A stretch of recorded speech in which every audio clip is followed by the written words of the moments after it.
Le FC Barcelone fonce sur Lamine Camara, un cadre de Monaco. Le Paris Saint-Germain prépare une offre monstrueuse pour Ronald Araujo. Le drôle de retour de Wojciech Szczęsny. Là sont quelques-unes, parmi les multiples actualités que nous vous détaillerons dans cette vidéo. Salut à tous, bienvenue dans cette nouvelle édition d'Information. Le FC Barcelone fonce sur Lamine Camara, un cadre de Monaco.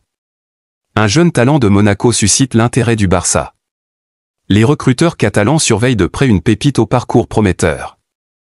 Selon les informations du Mediasport, le FC Barcelone aurait jeté son dévolu sur Lamine Camara, international sénégalais âgé de 20 ans qui évolue au milieu de terrain de l'AS Monaco. Recruté l'été dernier par Monaco en provenance de Metz pour 15 millions d'euros, Camara s'impose peu à peu comme un élément clé du club princier. Auteur de 2 buts et 2 passes décisives en 18 matchs toutes compétitions confondues, il ne cesse de monter en puissance. Lamine Camara, une pépite sous les projecteurs. Le Barça suit le joueur depuis ses débuts à Metz, et ses performances en Ligue 1 n'ont fait que renforcer l'intérêt du club blaugrana. Sous contrat avec Monaco jusqu'en 2029, Camara représente un investissement à long terme pour son club actuel, mais aussi une cible de choix pour Barcelone, qui multiplie les observations à son sujet. Si le Barça décide de passer à l'action, une offre pourrait venir perturber la trajectoire de Camara et forcer Monaco à évaluer ses ambitions autour de son jeune milieu. Une chose est certaine, ce dossier pourrait s'animer dans les mois à venir, vu que le jeune Sénégalais a déjà également attiré la convoitise d'autres clubs en Europe. Mais pour le moment, le FC Barcelone semble être le mieux placé pour le signer. Le Paris Saint-Germain prépare une offre monstrueuse pour Ronald Araujo. La situation contractuelle de Ronald Araujo pousse le FC Barcelone à réfléchir à son départ. Et cela tombe bien, car le Paris Saint-Germain serait prêt à faire des folies pour s'offrir le défenseur central uruguayen. Les relations entre le Paris Saint-Germain et le FC Barcelone ne sont pas au beau fixe. L'activation de la clause libératoire de Neymar par la direction parisienne en 2017 a mis le feu aux poudres. Les matchs qui ont suivi, entre les deux formations n'ont pas forcément permis de tendre vers l'apaisement. Pour autant, les deux écuries pourraient bien être à nouveau contraintes d'engager des discussions, après le transfert il y a 1 an et demi d'Ousmane Dembélé dans la capitale. Ronald Araujo, dont le contrat actuel prend fin en juin 2026, ne veut pas prolonger selon les modalités proposées par la direction du Barça. À la recherche d'un nouveau leader en défense centrale, le PSG pourrait en profiter. Selon les informations de Don Ballon, le Paris Saint-Germain aurait prévu de faire le nécessaire pour s'offrir Ronald Araujo dans les prochains mois. Le défenseur central du FC Barcelone sera en fin de contrat en 2026, ce qui induit plusieurs conséquences. Soit le club catalan parvient à trouver un accord pour une prolongation, soit il le vend au prix fort l'été prochain, soit il accepte de le perdre librement au terme de la saison prochaine.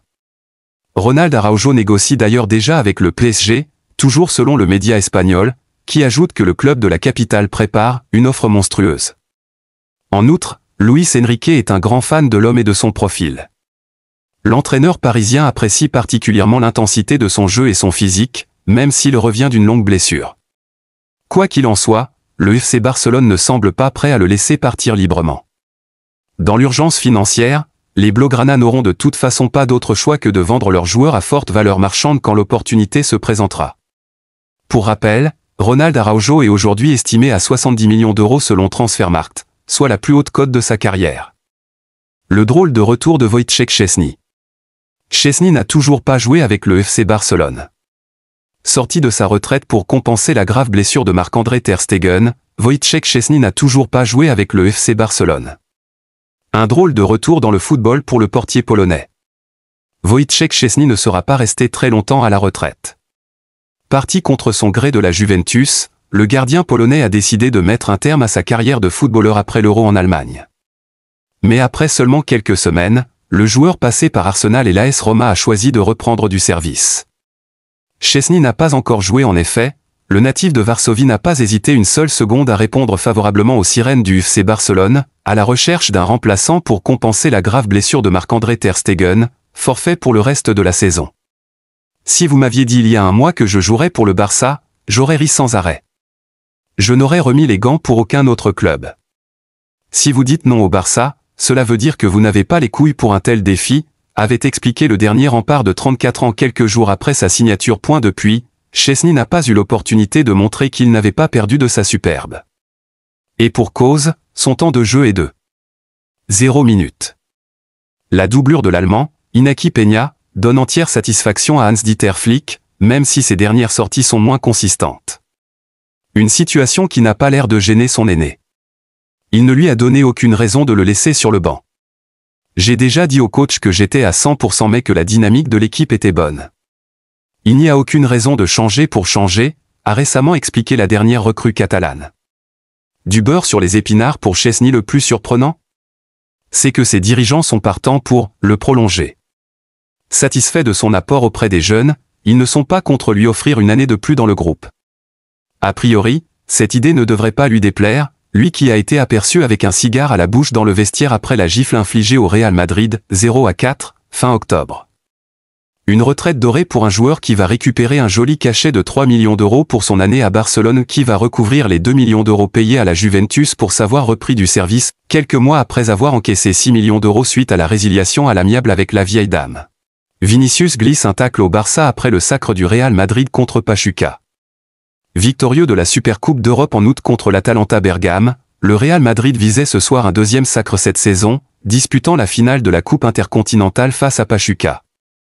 Après le match, Vinicius Junior, le joueur de la Maison Blanche, a livré son analyse sur la prestation de son équipe, lui qui a inscrit un but, délivré une passe décisive, et reçu le trophée d'homme du match.